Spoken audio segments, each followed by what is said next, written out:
So, Juliana, ano kaya ang challenge for 1 million? Take a look at your million-peso blueprint. Chip flip.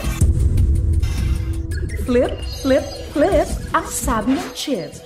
Sa challenge na ito, kailangan mong pitikin ang poker chip hanggang sa pumatang ito sa ibabaw ng coffee cup. At kapag nagawa mo ito, siguradong buo na ang araw mo. Kapag nagawa mo ito in 60 seconds, ikaw na ang pinakabagong Minute to Win It Milyonaryo. Chip flip na tayo. Kailangan siyempre isa-isa lang pagpitik sa mga chip na nakasetup sa ating mga podium. Kapag umurong o nahulog ang coffee cup, kailangan lang ibalik sa gitna ng podium at ituloy yung challenge.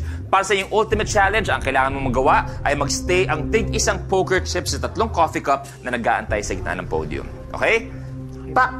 Kailangan pumatong doon.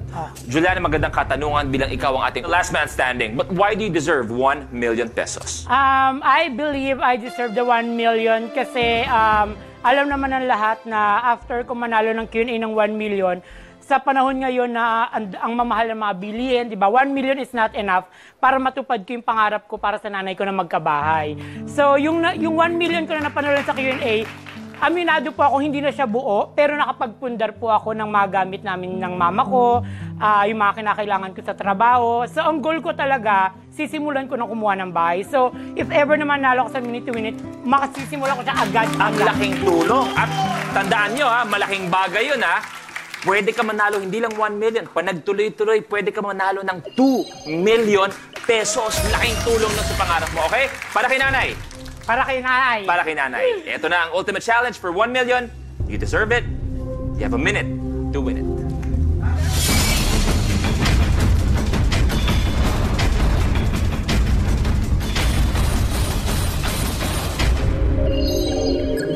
The game begins in 3, 2, 1. Go!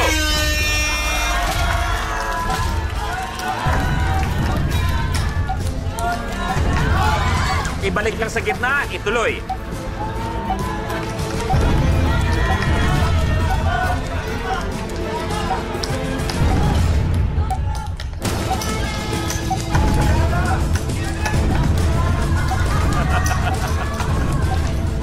"35 seconds.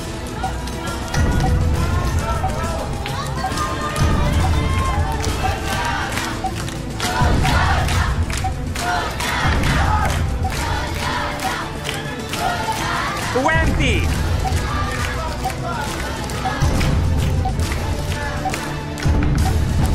Uy!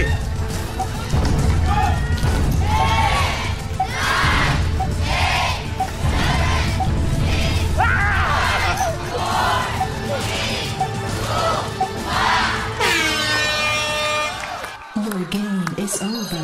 Time's up, Juliana! Hindi nagawa ang ultimate challenge. Wala ang 1 million. Pero still, mag-uwi ka ng 50,000 pesos. Congratulations!